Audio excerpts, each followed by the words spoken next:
In this segment, I'm going to take an example that if somebody gives me the value of the derivative of the function by using the forward divide difference formula with the order of accuracy of the step size, and gives me the value of the derivative of the function at the same point but with two different step sizes, can we use that information to come up with a better estimate of the derivative of the function? So here we have an example where somebody is giving us the derivative of the function at 0.8. They're telling us that the value of the derivative of the function at 0.8 is so and so with a step size of 0.2. The value of the derivative of the function at the same point but with a step size of 0.1 is so. So can we use this information to get a better estimate? Now, the way to look at this problem is that we already know that the definition of the true error is defined as, hey, what is my true value and what is my approximate value which I am getting from some numerical method. So let's suppose if I want to find out what the true value is, I can say the true value is defined as, hey, what is the approximate value plus what is the true error. That's a different way of looking at it.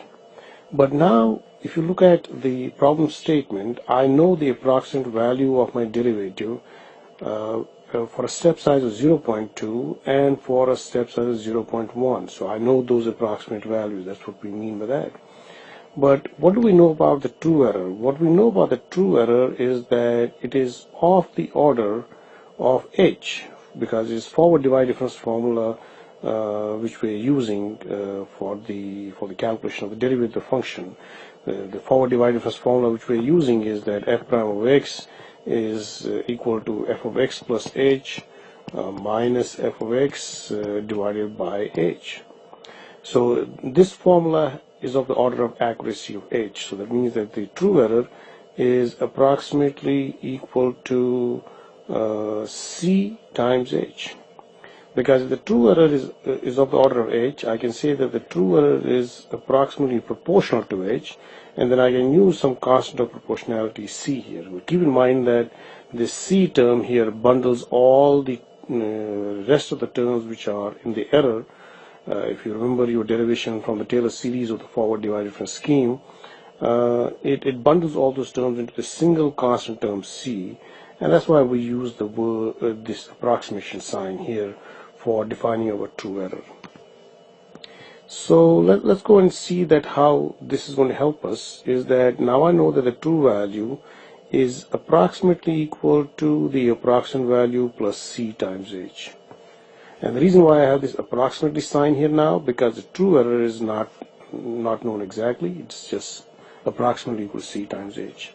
So what I have is that the true value is approximately equal to the approximate value which I get at the step size of 0.2 plus c times 0.2.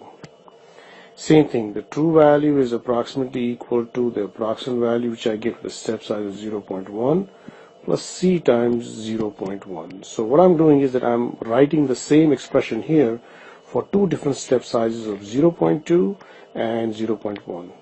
Now I already know this value which is given to me. I already know what this value is. So the unknowns are c and tv.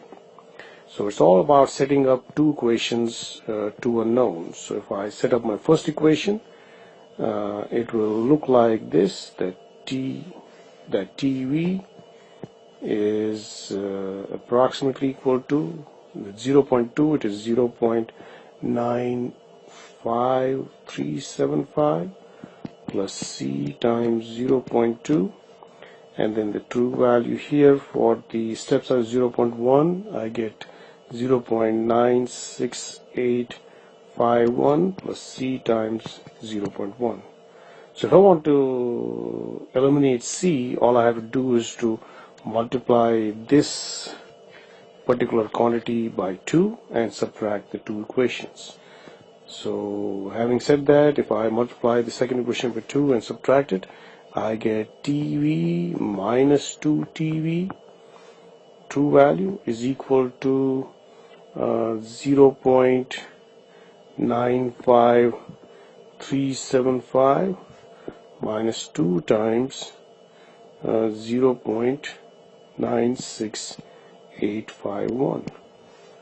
And what this gives me is that the true value is approximately equal to 0.98327. So what this value is basically an extrapolation, that if I had a step size of 0, this is what I would get as the true value. But again, keep in mind this is an approximation of the true value, because we're bundling all the terms of the true error into one single expression, that the true error is C times H. And that's the end of this segment.